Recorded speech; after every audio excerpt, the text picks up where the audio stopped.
last Monday and Tuesday we had already. Oh, in the bill? Or she's not? No, it's 2-1.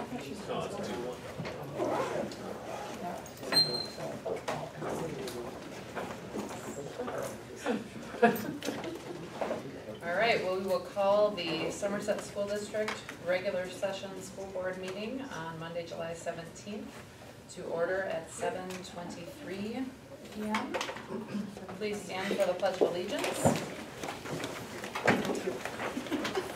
I pledge allegiance to the flag of the United States of America and to the republic for which it stands, one nation, under God, indivisible, with liberty and justice for all.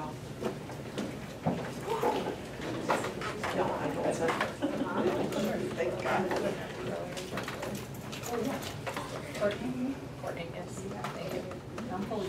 Our district mission is developing learners, empowering futures together. Our district vision is to become a premier community, bridging learners with their passions and pathways. Our core strategies are to enhance learning, to advance services and operations, to engage community through partnerships, and to cultivate professional growth and leadership. Board members, please review the protocol reminders. Item F is approval of our agenda. Is anyone willing to make that motion? So moved. Thank you, Bob. A second? Marie. Thank you, Marie. All those in favor, or any questions or discussion? No? All those in favor, please say aye. Aye. All those against, please say nay. Motion passes 6-0. We never did roll call. Should probably do that. Tasia, could you do roll call, please? Good. Brian Moulton, Katie Thermos, Here. Marie Colville, Here. Nancy Dressel, Here. Courtney Krakowski, Here. Bob Gunther, Here. Patty Schapper. Here. We will be having opportunity for public comments coming up on item 3 of our agenda. If you'd like to speak during that time, there are red cards over at the table. Please complete one to turn in when we get to item 3. So now we'll move on to item 2, our general reports, and we'll begin with item 2A, the superintendent's report. Thank you. If you go into enrollment, there is none, so you won't see anything. Yeah. What happened? Well, we finished last month, so just look at our last month. I don't think there's been any No downs. change. Yeah, so there isn't any up or down in July. But you put new, You will have one in August when we see what we have for incoming. Okay, but there is an attachment, that's something. Pardon? There is an attachment. There is, but there's nothing in it. Yeah, there is. well, what I'm saying. Not a whole 21. What's that? It's the open. Oh, yeah, okay.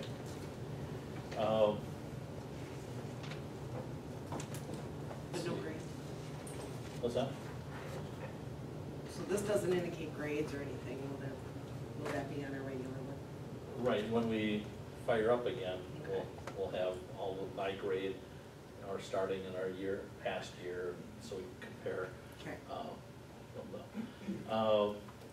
The number 2 piece on hiring, I'm just gonna pass these around, and this is kind of the first attempt, I believe, Dave, isn't it, of our framework for for status of employment. We have everything but wages in there. And so we'll just keep refining this, but you'll be able to see every month, the inflow and outflow. And it's not that drastic here, but you'll be able to keep track of it that way.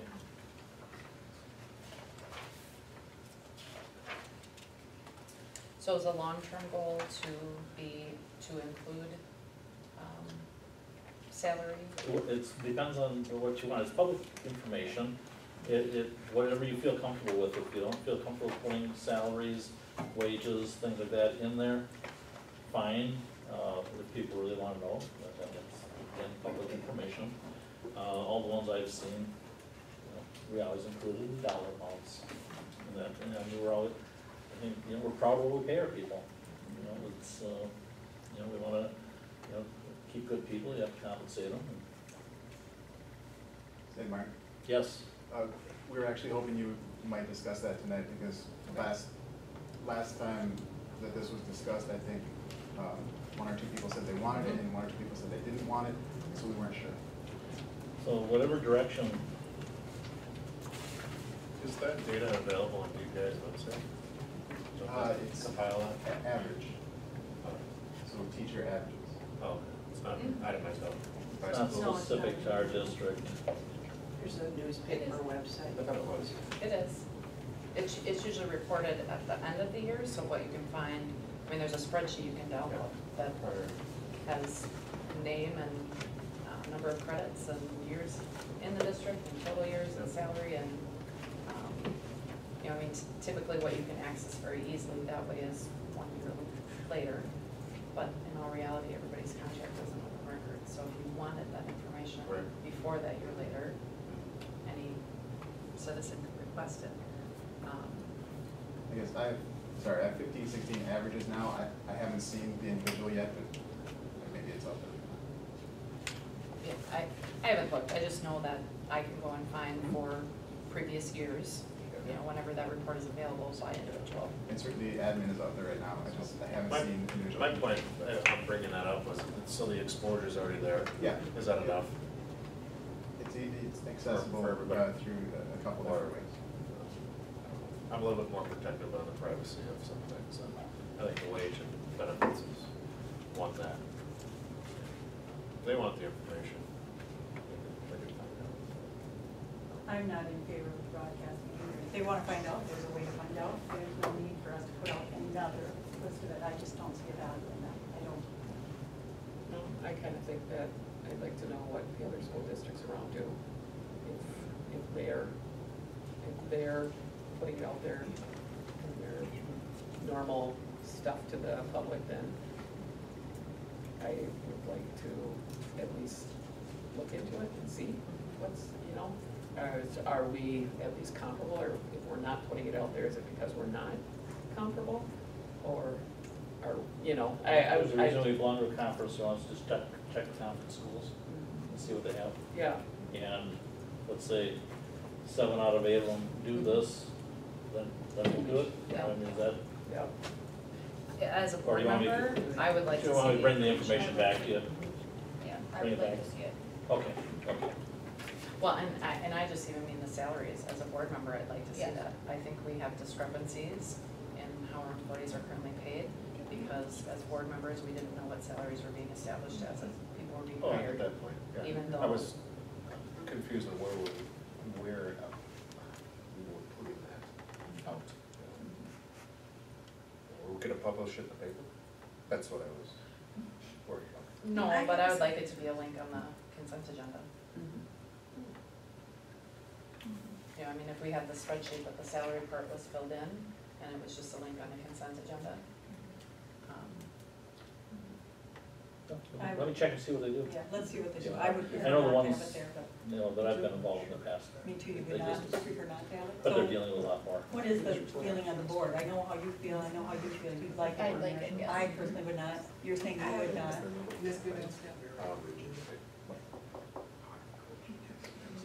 I think it's information we could utilize. I don't see the benefit. I know of it. it's very confusing, a lot of it, to understand. Some parts of why some are paid more than others. Especially when you look at masters credits, years of service, and you find some discrepancies, which is nice to see those things and then ask those questions of why there might be a discrepancy. So you would like to see it? Is that what you're saying? For that benefit, yeah, right. Yeah, For us to see for, or for it for to the be? board's benefit, yeah. I think more information we have, the better. As a board, but is it? I don't have a problem putting it out there for, it's public dollars. If it's public money, most people don't know to go to DPI and search this and do that and all that there. And it's just a way for the public to know this is where your tax dollars are being spent. And also, you know, most people have these visions that people are getting paid these obscene amounts of dollars, and they're not. And sometimes looking at it going, oh, you know, maybe I need to stop using that argument. And, yeah, you know, so I think the more information the public has, the better it is. It's clear as mud. Yeah. Okay, I'll get you that information. That's right. Sure. Okay, What the and I'll bring it districts back to you. Thank I'll you. send it out to you. Thank you. So, okay. If you scroll down on the agenda to AASA update, I just want to take a second here to go through a few things that, I spent 4 days in DC this last week. If you click on item 1, there's a new campaign out there. It's called I Love Public Education, which is really going to be a toolkit to promote education, public education. And we, I believe the next link is, okay, that's not it. But you can take some time on that first one and read that, just what it involves, and kind of some of the things, the time we spent on that in our regional meetings. The next thing is the different white papers on the issues that we were discussing in lobbying, which the whole Medicaid cut, you know, it gives a good explanation of what that is, so you kind of get a little heads up on what we're looking at, how it's going to affect us. Tuition tax credits for private schools, rural education, which is an interesting one, and it does affect us because we lose, you know, we're in competition with the metro, you know, for teachers and goods and services and what have you, so there's issues with that. Infrastructure, the aging of infrastructure, how, you know, is there federal dollars available for us to update? Child nutrition is an ongoing big one. The whole budget and appropriations piece was very big. E-rate is something that, you know, there's two parts to E-rate. And one is the funding for connectivity, you know, linking our state together, you know, cabling, you know, putting our fiber, what have you. The second part is dollars available for hardware. And that, so E-rate is a good thing. There's actually been some, you know, more money available for that. But those are the big ticket items that we're on the Hill lobbying the congression for, our congregation. Did I say it right? Your Our congressional delegation, not congregation, I'm sorry.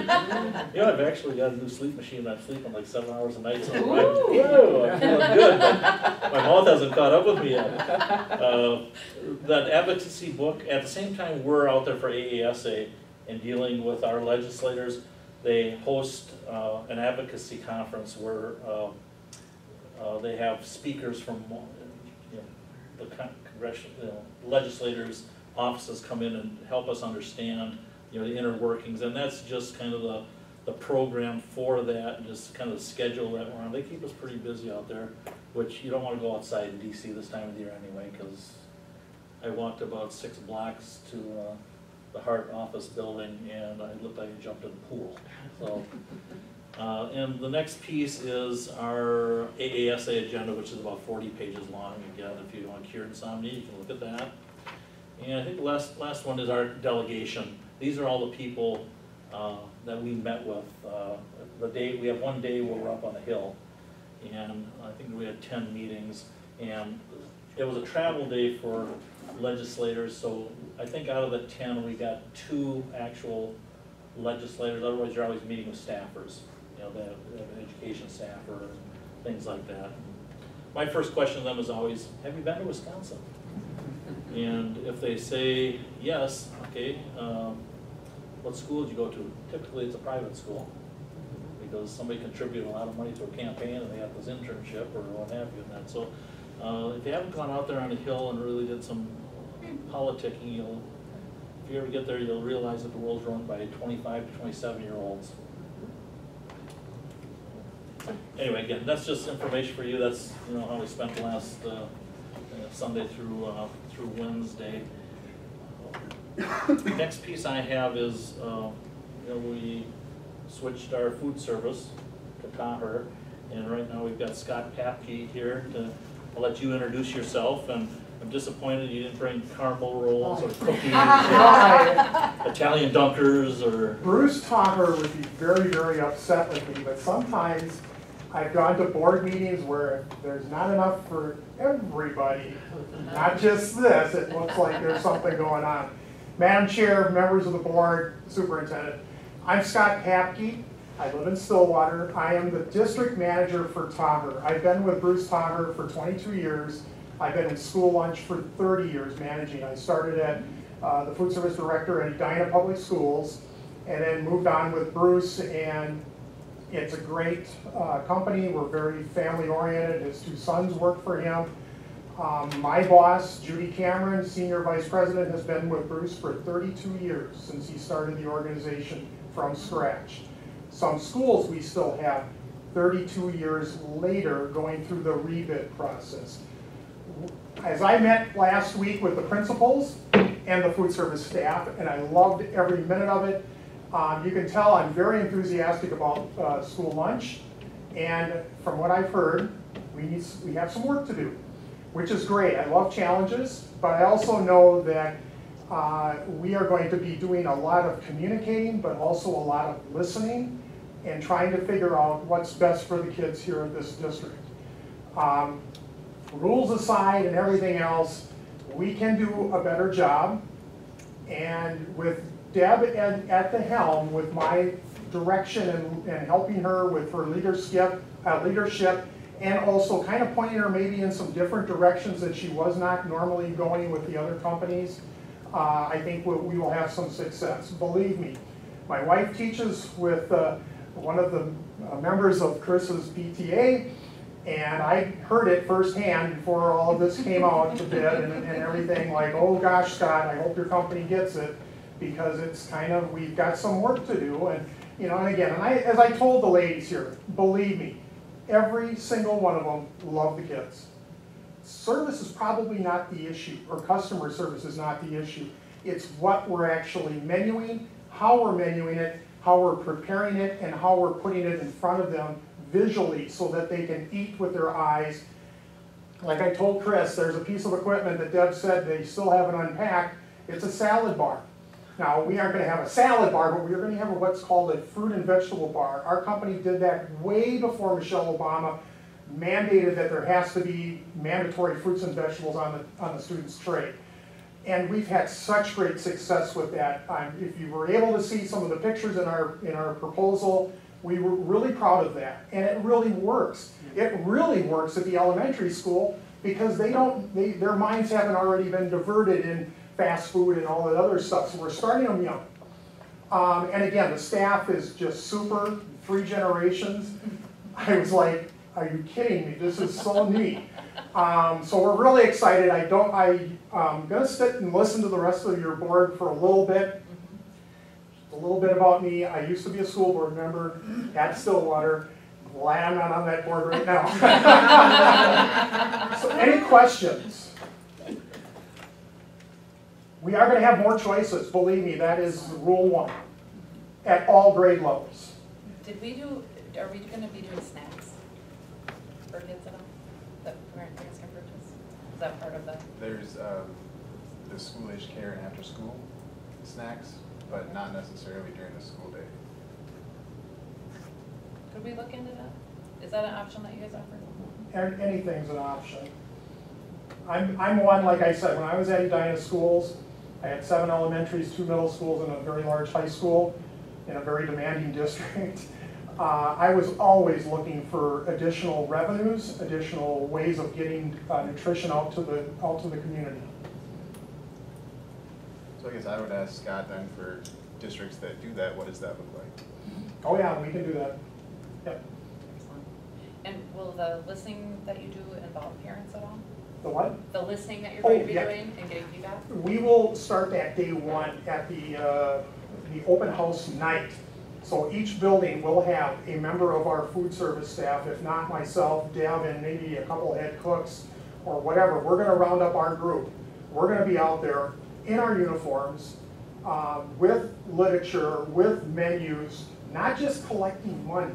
That's not really the major point of it. We want to get the information out that you know what, things are gonna change. Give us a try, give us some feedback, because we're gonna be looking not only with our ears, but with our eyes on our meal counts each day to say, this isn't really a good item. I also do some schools down in Arizona. Meatballs and mashed potatoes does not go down in Arizona. I don't know why. It must be a Scandinavian thing up here. So, you know, they want burritos and Southwest, you know, things. So we can change the menu up.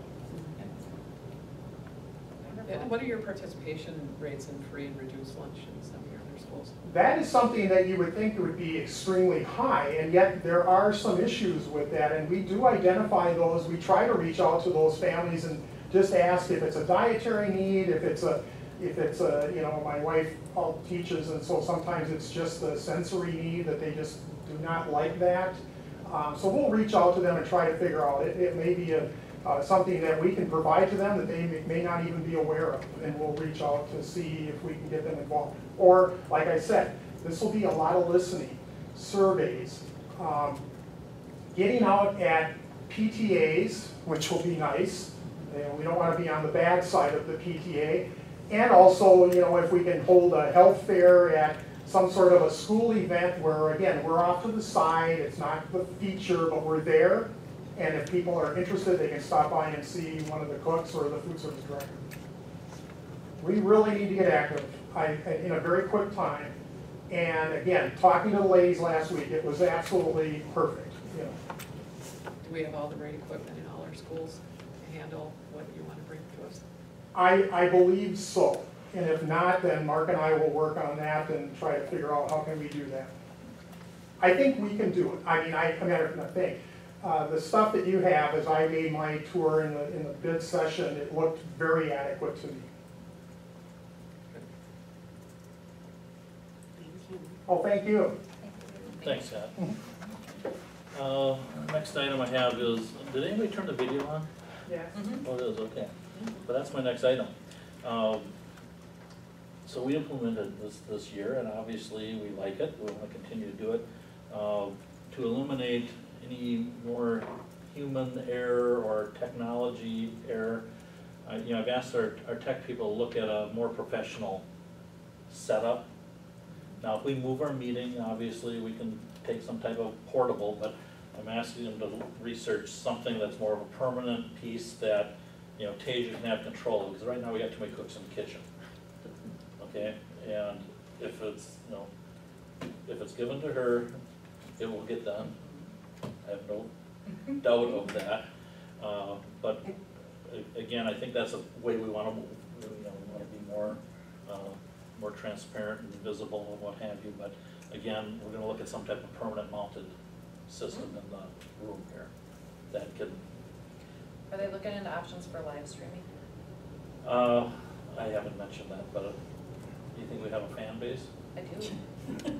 I do actually, and that way it's. Could this be a pay-per-view thing? It could help. Yeah, yes. It could be. We can You add never know, it might be a commercials. big seller. I don't think it will be. Oh, it wasn't Elk River, believe me. It was I like, think it would be nice to have live stream.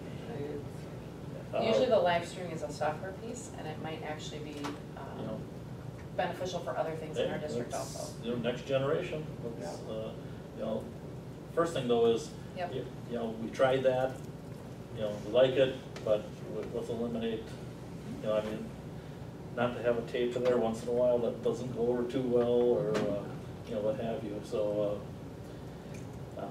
so we'll get on that. Will you be able to connect then the items from the agenda to the video so that you don't have to watch the whole thing? If all I wanted to see was the financial piece, I can click on that and it goes right to that video piece of it. You're asking the wrong guy here. That's what we have. That's what we have tech people. Yeah, I really enjoy that, with some of the other meetings that I watch, that you Really? don't have to go through the whole thing, you can just click on the item that you want to The see. menu. Yeah, Yeah. so, Well, I'm sure it can be done. I know it can be.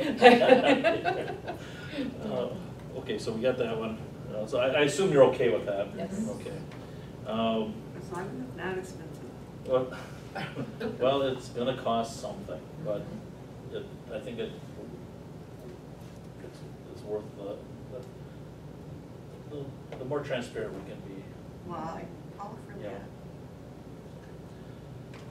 Let's see, strategic, excuse me, HR study, we're working with 3 benefit advisors, Victoria McGrath and Springstead, just in the process of shoving material out to them so they can give us some idea what this is gonna cost us. And, my goal is in the next couple of days to have it in their hands so they can get back to me, and we can say, okay, they're gonna charge us so much, they're gonna charge us so much, and we can make a decision who we wanna go with, so we get going on this.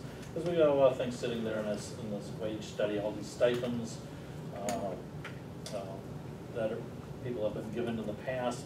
Right now, I've taken the direction that, what they've, had in the past, until we get new direction, we'll just continue, like the HR, or not the HR, but the technology stipends that we've had for individuals, because you eliminated a position, then you put the responsibility, I think Trish took a piece of it, and then Matt and Jason both did, and they're receiving stipends. However, that's part of this wage study also, because there's difference in compensation if you look at different districts and things like that. So we want to be open, we want to be fair about this, and so we're just basically kind of froze everything as what we've had until we make a decision to move forward on it. So. Strategic plan Wednesday, big day. That's when the core planning team comes together, and if we have 2 or 42, we're gonna do it. And so we can keep on track with this and bring it to the board in August. Made a comment here, I think you all know that the different handbooks will be coming in August, and that's due to Spartan Gate, we're catching up, we're trying to rebuild things and get all the data, if we need a name for it. Then the last thing I have is the job description for community ed, and what your feelings are in direction. I'm estimating that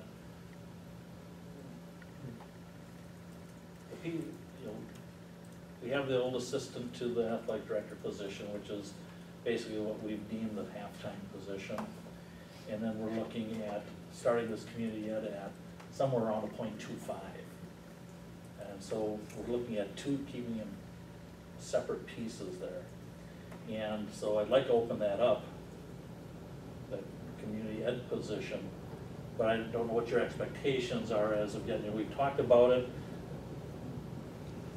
To get going, you want to see more time in the community education area, less time? We're basically starting from scratch. We had Renee doing some of it this last year to get it rolling off the ground, but I don't think it's a half-time position as of right now. When you move into community ed, it shouldn't be a cost to the district, it should pay for itself. So regardless of what we do, but it's just how much time you want to put it on it now to open it up.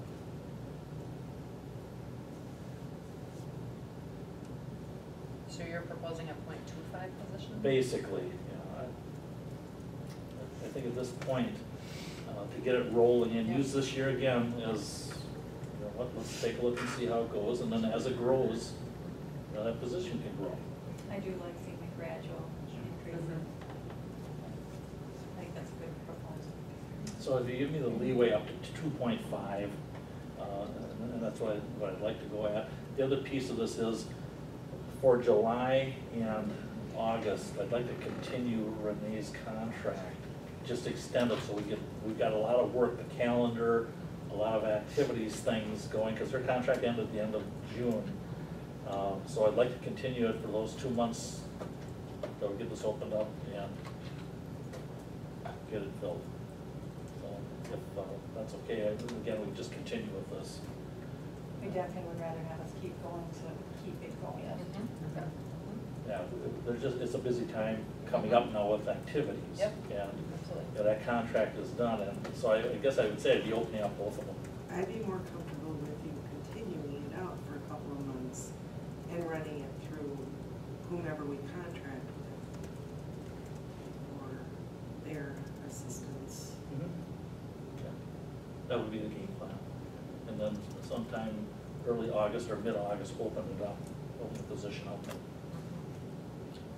Are you referring to the HR audit, Mhm. Katie? Yeah.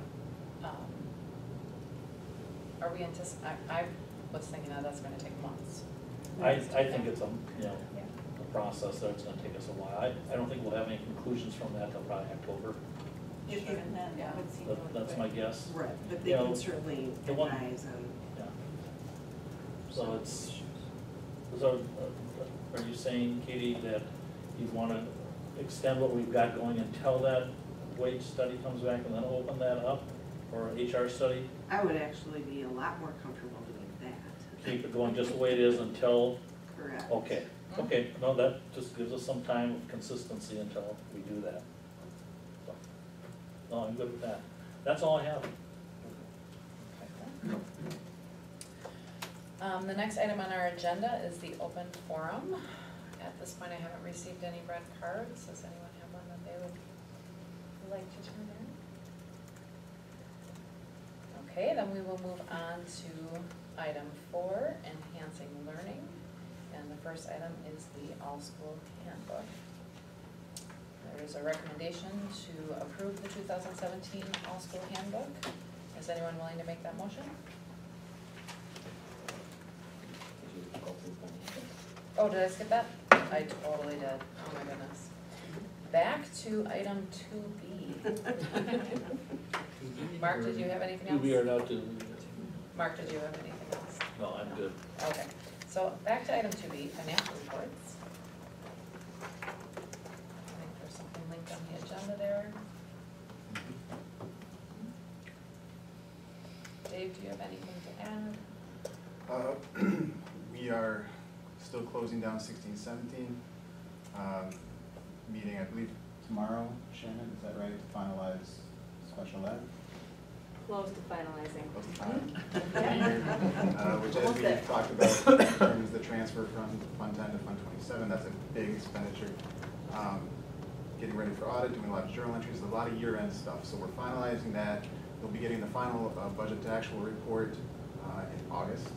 We're gonna have and that will have the comparable comparison budget with the 17-18 budget, also at September budget hearing. So there's a lot of information coming, and we're, like I said, we're still closing it right now. Any questions? All right, now on to item 2C, school board member reports. Anyone like to share? I asked CISA if they would have, or if they had a breakdown of how many in our CISA, which is a relatively large area of the state, telling us how many of them have special HR positions, to give us a better idea. So he's gonna put that together. He was gonna be gone this week, but he's gonna work on it next week, just to give us an idea. At the time, Victor, who's the finance guy there, Dave probably knows him, maybe not.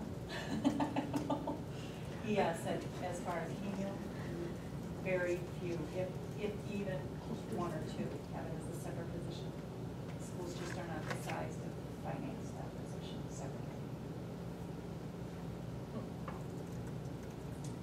I think the idea, I'm glad to go about it the way we are, to get a survey, but it's also, I think, beneficial and fiscally responsible to find out how many others are actually having a separate position. Good.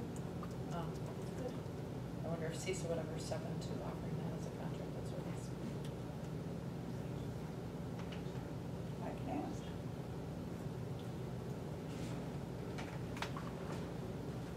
Anything else?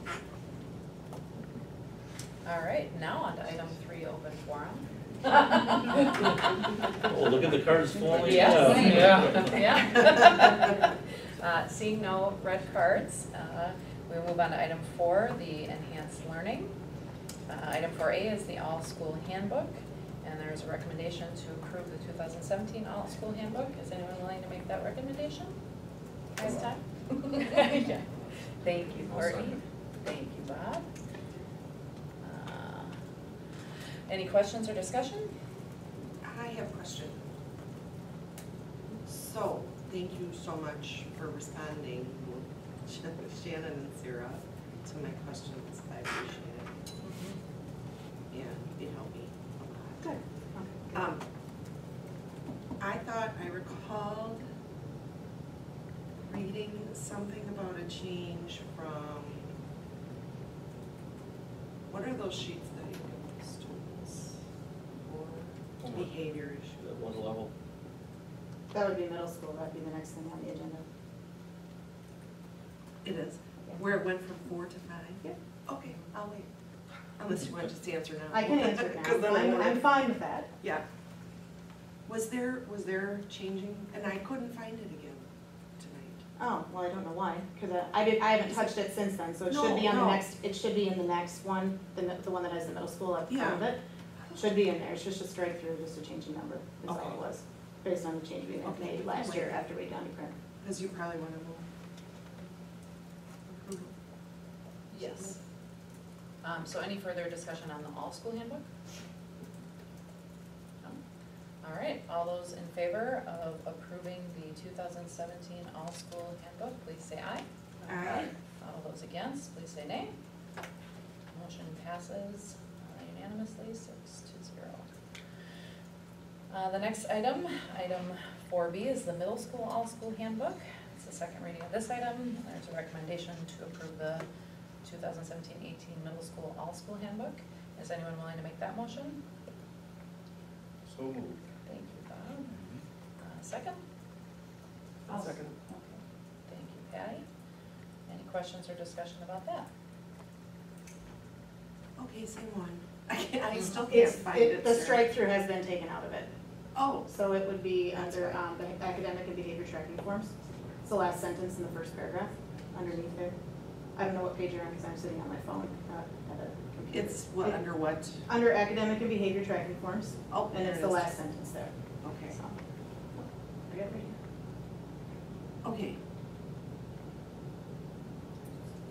So, what, can you just tell me what the thought process was from changing it to 4 and 5? Sure. Upbeat. Like in June of 2016, we sat down as a staff and looked at our processes and made the change then. My handbook had already gone to print by that That's point in what it time, so we was. changed, so this is basically a change that was a practice last year. It's the first time in print. First time in print though.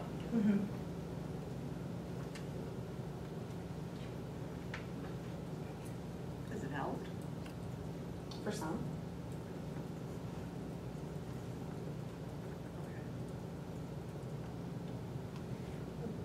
What's the breakdown of like criteria, is there a breakdown of criteria that when they, like the teachers have for, Mhm. is there? Yeah, there's a form. Is there? Yep. Okay. Yes.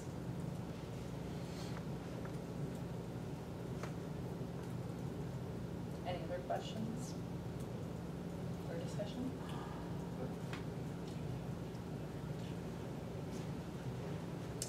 All right, all those in favor of approving the 2017 middle school handbook, say aye. Aye. All those against, say nay. Motion passes unanimously, 6-0. So now we are on to item C, the elementary all-school handbook. And there's a recommendation to approve the 17-18 elementary school handbook. Is there anyone willing to make that motion? So moved. Thank you, Bob. A second? I'll second. Thank you, Courtney. Any questions about the elementary school handbook? I don't know. I mean, I didn't hear anything about the attendance, and I don't think you were at our last meeting, Chris. Was there, because there looks like attendance and procedures. Quite a bit of yellow there, huh? Yes. Can you, Yeah, we've, as we partway through this school year, got a new person in the role of our attendance taker. Still named Jennifer, just different last name, different person. And as we went through it, spent a little more time on one of our in-service days with middle school and high school secretaries and office staff. Kind of went through and again, you know, looked at some of our policies. So one of the primary changes is an excused days, that from now on, if you're excused with a medical note, that won't count against your 10 excused days for the year.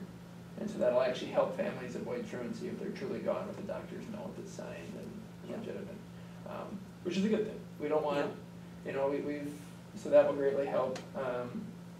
Tardiness, you'll note in the all-school handbook that we're a little bit different than the middle and the high school. You become absent at 8:30, you're tardy from 8:05 to 8:30, because we don't start till 8:05, whereas they start Right. earlier. a difference. Not much of the house is that much different.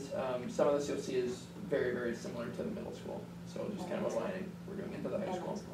We tried to line it up so that That is parents nice. get used to it, because when practices change from the elementary and then they come in, parents come into the middle school and they're like, well, that's not the way it was done at the elementary school. So in order to try to help parents see that, yep, we're tracking attendance, you know, it looks a little different in each building because of whole and half days versus period attendance, but as far as expectations for getting a written note to school, you know, the latest thing that was tried this year was text messages from parents. No, that's not gonna fly, you know, so those kinds of pieces we're trying to cover and make it as consistent as possible, for parents. No, I like the consistency part across the building. So I would say pretty much that sums up all that yellow there for that section. That's a lot of you. That is a lot of yellow, but it's good. It'll tighten things up a little bit. Parents, I think, will appreciate the doctor's note change, and again, the consistency throughout will be a very positive thing for everybody, for parents and for our staff and for. I'm a little confused, they weren't allowed, they weren't excused if they had a doctor's. They were excused, but they counted as the 10 excused. So Oh. you get 10 excused for the state.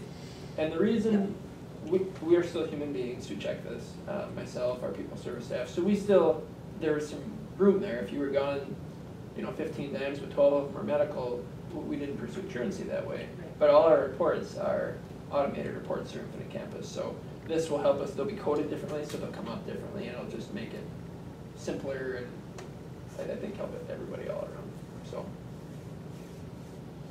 Thank you. Yeah.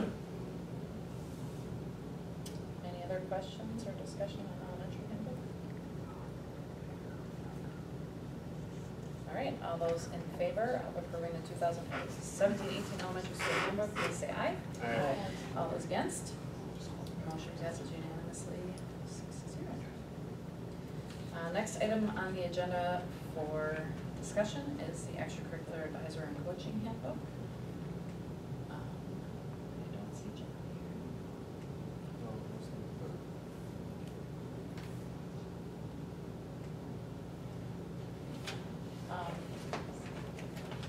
I know we had asked John for these assignments. Yeah. Yeah. Oh, Oh, you did, well, that's a different. Okay. Higher. Thank you, Tasia. Is that why we just have coaches? Yeah.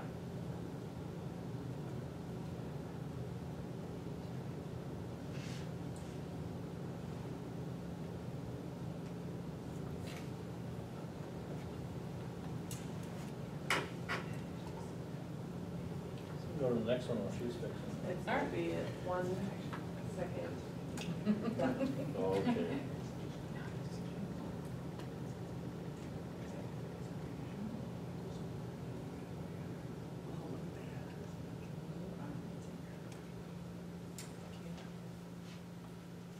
I know when John, when it was initially presented in our work session, there were no changes to it.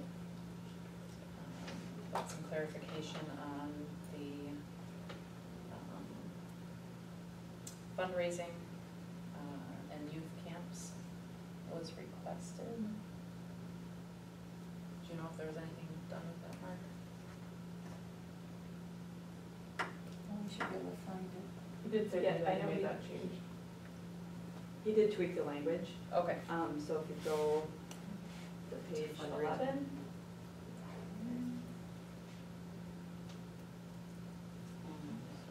Under fundraising, right? Which paragraph? The whole bottom here.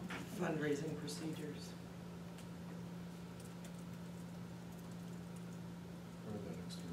Was that something we asked him last week? What was the question? Yeah, oh wait, no, it's not coaching here.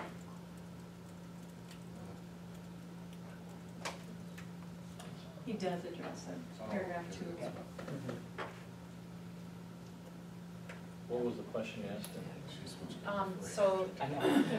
just looking for some clarification between fundraising and youth camps that are just being provided as youth camps and who's sponsoring them.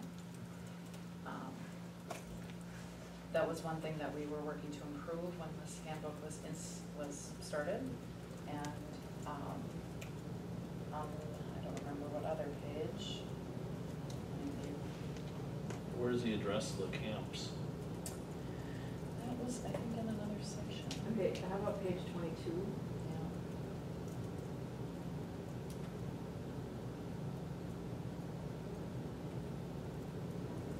There we go.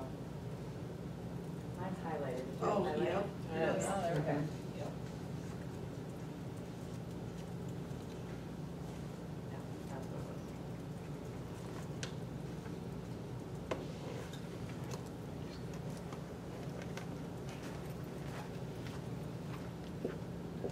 I like it. Mhm. I do too.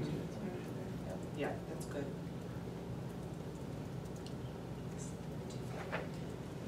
So, that would be the first reading of this, so if anyone, is there any other questions that we should forward on to John or ask Shannon? Hearing none, we will move on to the extracurricular code. And I believe that's linked there also. I don't recall having a first reading on this. Oh, Lord. Is there any changes, Shannon, to this? There were no changes. This would be your first reading. Okay. So my only question on this is the DRF, it's pulled every Monday. Yeah. So, well, tell me your question, because Okay. he and I had a long conversation about that. So let's just say the first week comes up. Yeah. Somebody bombs a physics test, or somebody Yeah. bombs a math, English, whatever, they have an F, you know, Chris is third, practice. Yep, yeah. So maybe it's just one day, and it's a clarification basis, okay. Yep. So John and I sat down and talked specifically about, on here is letter A1. You know, after running this school year, with this being the first year that this practice was in place, to try to really reduce that DNF list, which was at times massive. Implementing this practice, got some feedback from coaches, just about some of the communication pieces of it, and really dealing with some of those kind of gray areas. One example someone brought up to me, which I thought was great, was, you know, if you have a teacher that's, you know, home with a sick kid for 3 days and all of a sudden doesn't grade some things on time, here comes Monday, it looks like you're getting an F, you're not really getting an F. So trying to tighten up just that communication with staff and coaches and teachers, and trying to streamline as well some ways to kind of manage all that, because that's a lot of information and data and kids and grades. And so to kind of speak to your point, Bob, my understanding is, and I'm still learning a little bit of this too, is the beginning of each semester is waiting 3 weeks in, essentially, to avoid something like that. Because if we're trying to align it with the philosophy of, you know, kids may not just have learned something yet, not penalizing them kind of right out of the gate. So I think this is gonna be a little bit of a work in progress. We also talked about, you know, would it make more sense to pull those grades every other week, you know, just to avoid some of those things. But as it is right now, this is how it stands. If, you know, if you have any other additional input, certainly let us know. But I would say it's undeniable that the DNF list has reduced significantly with, you know, that more constant monitoring versus waiting till that 9-week mark. You know, for some kids, depending on how deep the hole is, it's almost too late. So. So do we have a lot of kids sitting out of activities because of this? When John and I spoke, he said, I wouldn't say a lot. You know, in any given week, he estimated it was, you know, 2 to 5 kids, depending on, you know, so, again, now that I'm learning a little bit more about the system and how to kind of manage this, I think there's some ways that we can, again, tighten it up a little bit more. There's some exit slips that are involved with having teachers kind of sign off, and, you know, just, you know, year one, I think it was great. Now that we've kind of been through it, and again, coaches giving some feedback too. I know there were some instances with good intentions that coaches were made aware, like getting onto a bus that so-and-so couldn't participate, and, you know, just some things like that, just to try to tighten it up. But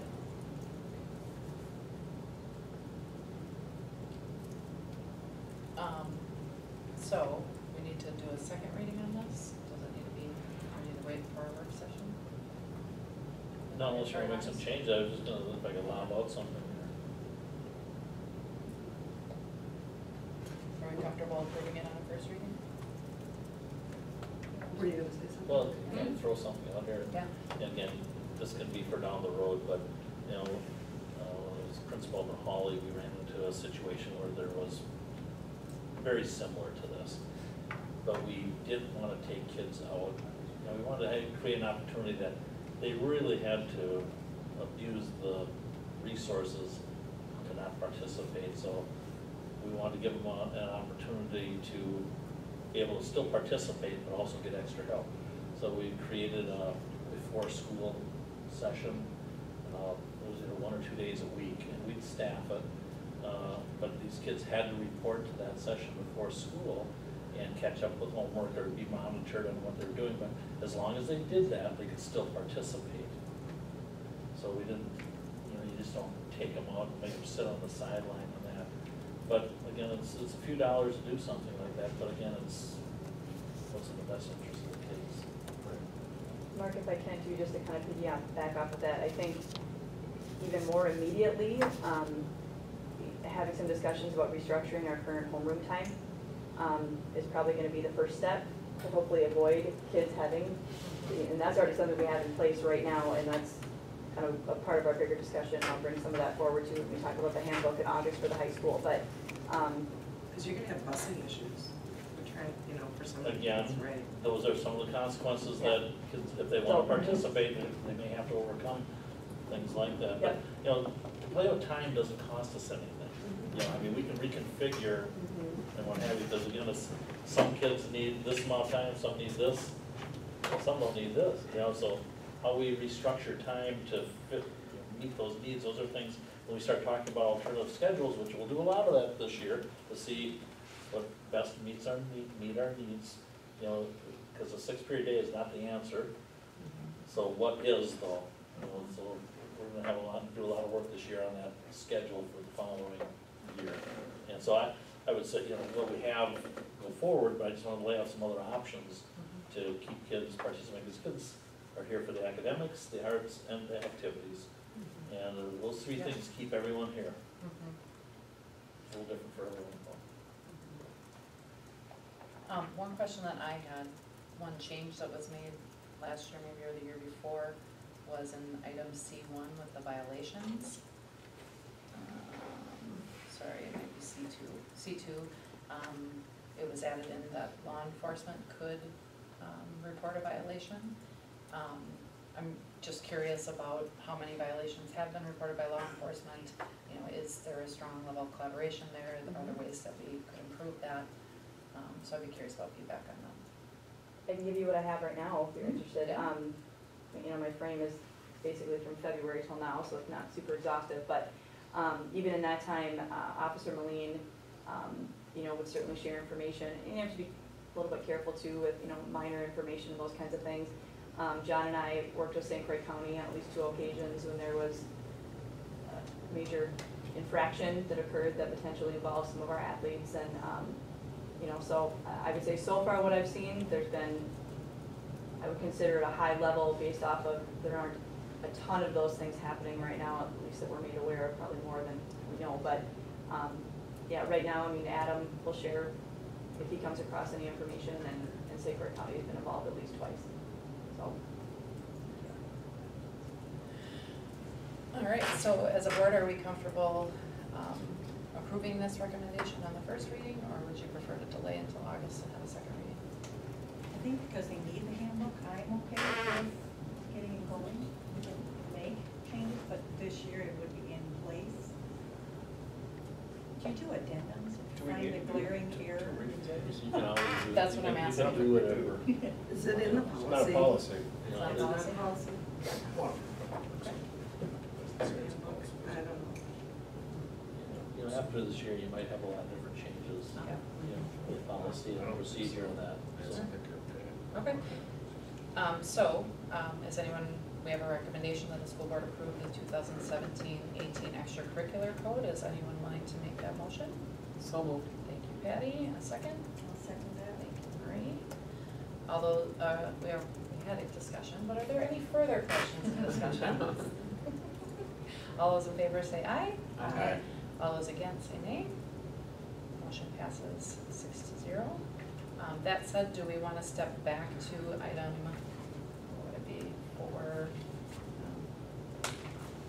for D, even though there was not a recommendation to approve it. We did review the handbook during the work session. The updates that were suggested were made, and I do believe that John would like to start informing his coaches and working with them based on the handbook. There's no deal breakers for me on there, so I say let them go this year. Is anyone willing to make a motion to approve the extracurricular advisor and coaching handbook? I'll make that motion. Thank you, Marie. Second. Thank you, Bob. Any further questions or discussions on that one? All those in favor say aye. Aye. Any against? Motion passes unanimously, 6-0.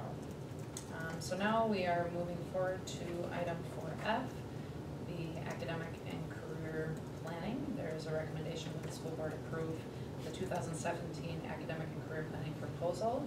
Anyone willing to make that motion? Thank you, Patty. A second? I'll second that. Oh, I'm sorry, did you want to? Katie would like to. Katie would like to. All right. That one. So we have a motion made by Patty and seconded by Katie. Any questions or discussion on the academic and career planning proposal? It sounds really good, by the excitement that they had last week. Very excited about it. So, All right, all those in favor say aye. Aye. All those against say nay. Motion passes unanimously, 6-0. On to item number 5A, the director and principal's reports. We have a seclusion and restraint report for 2016-17. So this is the annual seclusion restraint report that I'm required to give by law to our school board. Next year, Abby will give this report, but one last time here. So, the top half there, just a, really quick definition of seclusion and restraint. And then this year, toward the bottom, I added in our numbers for 15-16, just for some comparison. Every year, any staff that we reasonably believe will be involved in any type of physical restraint goes through CPI training specifically for physical restraint. That's a part of the law to make sure that we have staff appropriately trained. We continue to have a lot of conversations around the district regarding ways to avoid ever having to put our hands on kids and de-escalation strategies and techniques and those kinds of things. Our numbers, I would say, in a couple different categories here, went down significantly. In the open meeting, I'm always a little bit hesitant about answering too many questions, just to make sure we don't unintentionally identify any students involved in these, categories. But if you have any specific questions, I can certainly give a higher level of detail, either connect with me one-on-one or in a different forum. But,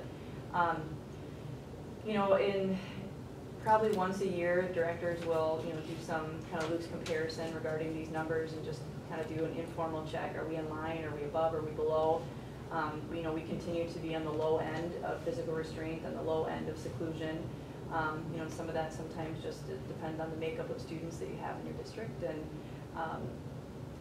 so I feel like staff, especially, as the years go by and the more training that we do, continue to be highly trained. I've had the opportunity multiple times to watch staff, directly in those situations. And I would say with 100% confidence, any staff involved really is highly aware that, putting your hands on a student is always a last resort. So, any, especially with the physical restraint part of it, that was involving imminent danger either to the student themselves or to another student or another staff member. So, if you have questions, definitely let me know. I can certainly answer what I can right now, but. What do you attribute the big decrease in these numbers to? Some student population changes. I have just a regular, simple, hopefully, question. Yeah. My daughter's an OT at Baldwin, and then another couple of kids that I know because we're in the circle with them. She's just came up from Baraboo to Hammond, St. Grace Central, and her sisters too. And I'm wondering if they have the opportunity to network, and how is our training handled for, especially aides that come on board for special needs? Mm-hmm. Do they have an opportunity to learn different tips and tricks from people so that they could feel more confident? So in their our decisions? support staff here. Right, and then the Yep. ability to network with other schools. Yeah. those in similar I would say the positions. networking in general for support staff does not happen all that often. Here, our support staff are involved in all of our CPI trainings, our professional development we have throughout the year. We bring them back typically 3 full days throughout the year. Any support staff that, again, have the reasonable expectation that they may be involved in a physical restraint in particular, you know, I do once a month refreshers. They come to all of those. I would also say in comparison to other schools in our conference, we do twice as much training with our support staff than other schools I talk to. You know, so, because many of them are in the throes of this all the time. Sometimes much more often than a teacher or a case manager if it's a student with an IEP. Right. So in-house, I would say we do a lot. You know, external networking is something that just hasn't occurred a lot, but maybe our new director could get that going. There you go. The 3 of them, being one of them specializing in autism, and they actually have a dedicated autism program, and I thought, wow, we don't have that, do we? Where she's actually responsible for 9 to 13, or was at Bearville, and now coming up here, it's specifically her area, and she's actually at the middle school only, and then there's a separate one for the high school. Sure. I don't know where we are at. Nothing that formal, but yeah, the networking I think is a great idea. I think they actually, Sangamon Central support staff went and visited another district on a work release day to visit with their support staff on their release day. We were hearing about that. And they said positive things, so That could be your it's in legacy. there. Do it. Yeah. There you go. I know they felt There like you it was go. a great way to gain some support and confidence in the choice that they make, Yeah. plus to share ideas as things to try. Thank you. Any other questions? All right, on to item 6, engage community through partnerships. We don't currently have any items there, so we'll move on to item 7. We kind of do. Oh, The sorry. strategic plan tomorrow, or Wednesday, excuse me. Kind of engaging, isn't it? Hopefully. Yeah, a little.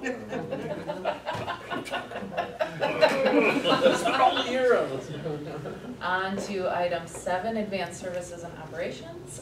First, item 7A is the 17-18 staff wage increases. And I know we have a presentation from Dave. Is this more informational rather than an action item? Well, now that I'm looking at this, How I much thought- are we paying them? What's Let me get my funny clip. It's coming, there it is. So, you had asked me to check a couple different percentages, and so I was Yes. able to do that this afternoon. So I just want to run it by you, and also I wanted to show you, just to make sure we're clear on what the teacher comp plan looks like, you had asked to apply a percentage of that as well. So I wanted to make, in retrospect, after the meeting, I didn't know if it was clear what this is and how it works, so I just wanted to run through that again. Because it's not the same as what it would look like if it was a salary schedule per se. And so it's gonna come up in a second, I assume.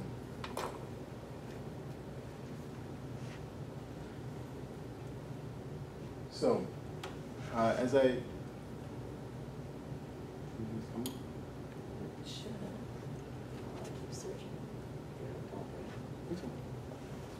Possibly still under bridge right now.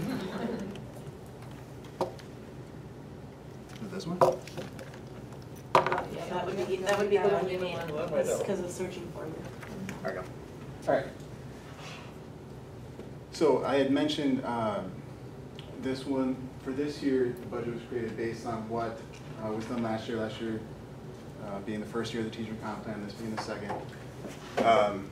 And that was that this was applied to all teachers, and then the percentage increase that was seen on average by all teachers within the comp plan, i.e. teachers that weren't either leaving the district or brand new to the district, those teachers that remained in the district, the average change in their wage, what they would earn in 17-18, was calculated by a percentage, and then that was applied to every other employee. That's what was done for 16-17, and so that's, again, that's the same thing, that was the same process that I used this time.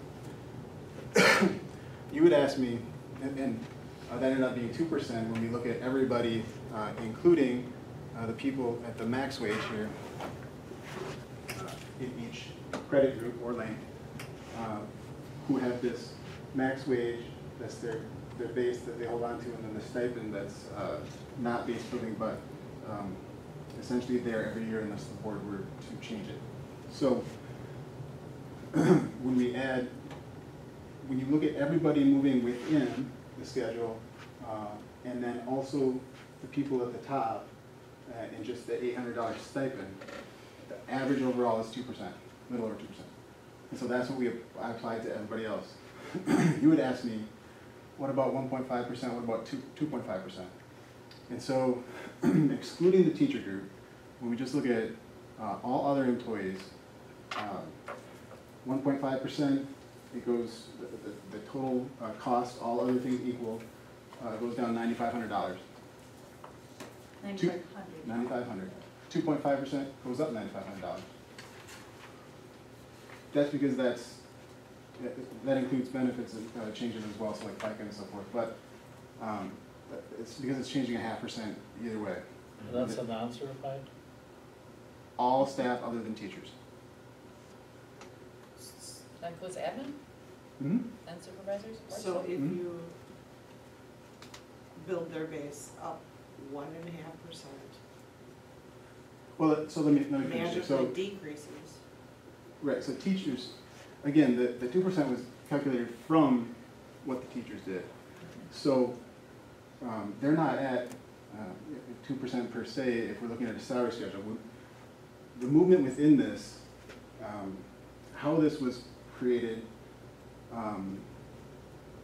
and I guess I think it was based on another school district. It was kind of, at the time, Randy and Trish kind of brought the language together and the functionality of it. And I applied it to staff, and I made it work for everybody and placed people. The $1,600, it's movement within.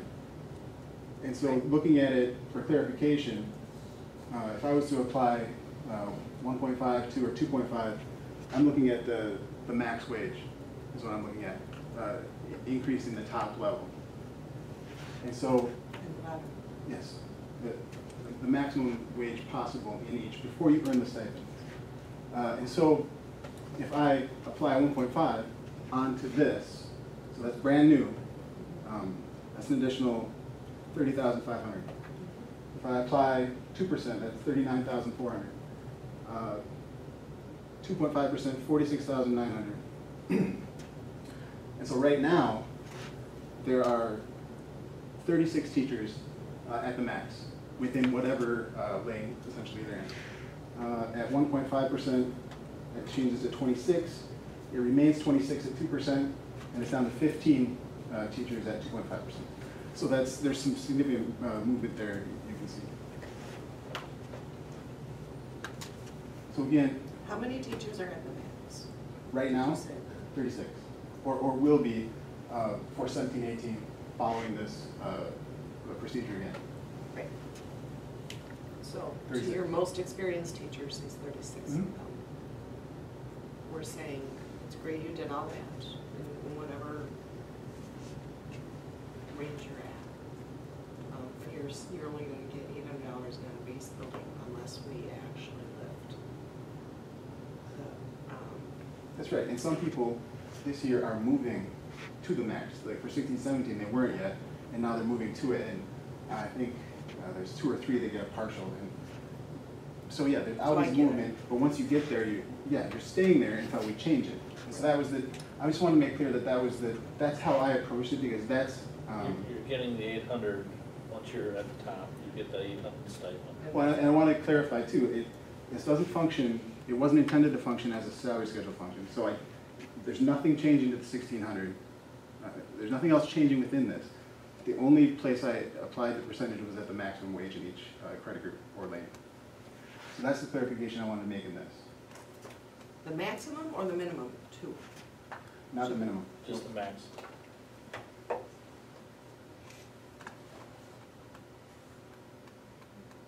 Are you saying in this schedule that you don't have a minimum? This is the minimum. And to Okay. give us an idea of the cost, he applied it to them. But he hasn't increased the minimum. Correct. The minimum is the minimum, that's right there, BA1, you're gonna come in at 41.7. And so I guess but the range is gonna be higher, but it's putting it on a tail end. As I look at this, just for my 2 cents, as I look at this, I think it's perfectly reasonable to say, maybe it's too confusing, maybe we don't like it, maybe we want a salary schedule. We want to address it, and we should discuss it throughout 17-18.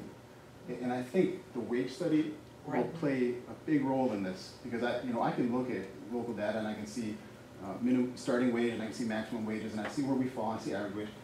I think that would be important information to look at when we consider attracting and retaining staff and what do we want to do and what can we afford to do.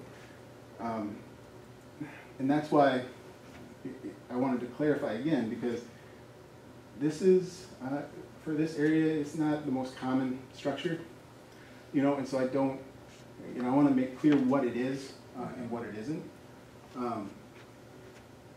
And this is where we're at right now. This is what we did last year. My 2 cents is I think it would be a little difficult to create something brand new right now, but it's certainly worth having a good discussion about through this year so we can do something new if we want to for next year. Your top and your bottom and top are really good. We're higher starting than anyone around us. We're really good at starting. If you're in the metro, you're gonna end your career somewhere around 80. But that starting is to attract people is pretty good. But then how it's applied has been my hang up too, is where people are placed on it, because it's been very subjective. And that's, I probably have a dozen cases in my file that I told people we will look at, but I don't have a rhyme or reason way to solve it because everything's different. But when you have 2 people, same years of experience, same education, but they're making $10,000 to $12,000 difference, you're gonna, that's an issue. And I'm sure the 1,600 flat across the board for earning your step increase, basically, is because that helps people at the lower end of the salary structure. It's a higher percentage. Oh, definitely, yeah. And so that helps offset any health insurance increases. Yeah, And and as you're moving through, you're continually, without adding to the schedule, you're still getting raises. And there's a couple. Except until you're at the top. Right. And there's a couple things. It's always been an issue, and that just isn't here, that's, I know. It's everywhere, and how do you, what do you do with it? You have to give it a lift every once in a while. Yeah. The CPI went up, it would be 1.26 at July 1st, and it goes up higher if That's the decision you guys get to make. Well, that's why I'm have to saying. sell it to the taxpayers Yeah, too. but I'd like to Look at see, the lift. I'd like to see some, Yeah, we need the a wage stronger study done. system, one that's less arbitrary. But my understanding is before mid-September, we need to make a decision about wages for the 17-18 school year for that budget year's purposes. And as of the presentation, the deficit right now is 126. Like I said, wrapping up special ed will help us further refine this information.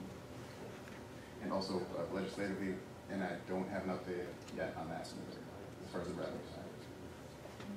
But I mean, there are interesting models. I think Hudson, in fact, pulls out different types, different categories of what you teach, and says, these maybe get a market,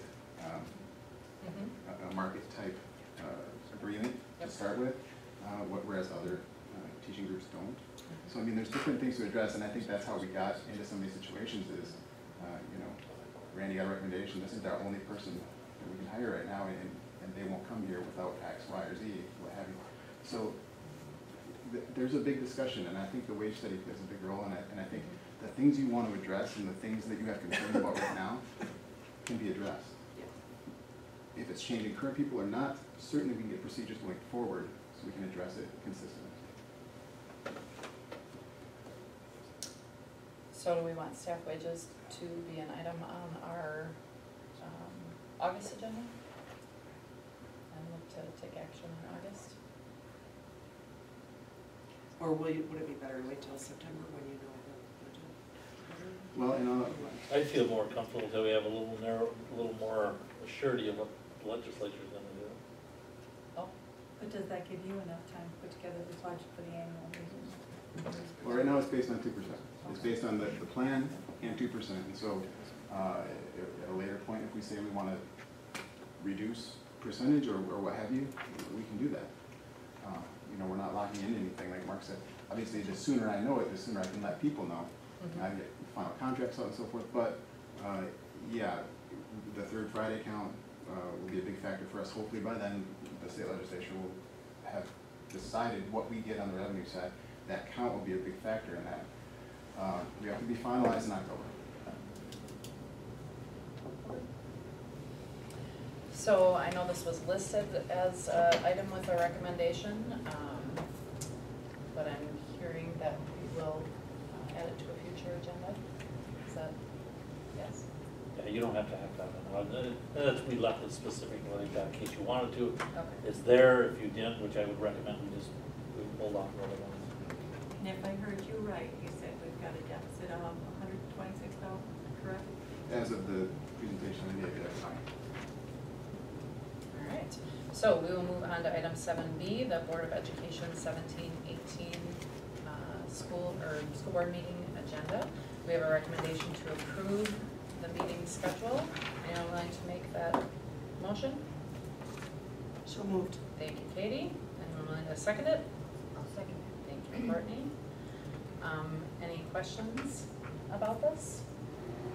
Or discussion? Please note that the August work session is delayed 1 week.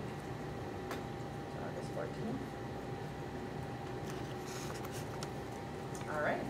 All those in favor of approving the 17-18 board meeting schedule, please say aye. Aye. All those against? Motion passes unanimously, 6-0. Item 7C is Neola Policy 1230. We have a recommendation that the school board delete Neola Policy 1230. I will make that motion. Is anyone willing to second it? I'll second it. Thank you, Marie. Any questions or discussion about that? We did check, it's not mentioned in Mark's contract at all. It's somewhere else. All right, all those in favor of deleting policy 1230, please say aye. Aye. All those against, say nay. Motion passes unanimously, 6-0. Next up, we have item 8, our consent agenda. Is anyone willing to make a motion to approve items A through F of the consent agenda? So moved. Thank you, Bob. Any second? I'll second it. Thank you, Courtney. Any questions? Sure. I was just surprised by the resignation of our school psychologist. Is this today? She lives in Hudson and she had a job. Bummer. Well, it opens the door for someone else. All right, all those in favor of approving our consent agenda, items A through F, please say aye. Aye. All those against? Motion passes unanimously, 6-0. Item 9, we have general information, and I don't see any items on that, so we move on to item 10, adjournment. Anyone willing to make the motion to adjourn? So moved. Thank you, Katie. Do we have a second? Second. Thank you, Bob. All those in favor of adjourning, please say aye. Aye. All those against, nay. Motion passes unanimously, 6-0, and we are adjourned at 8.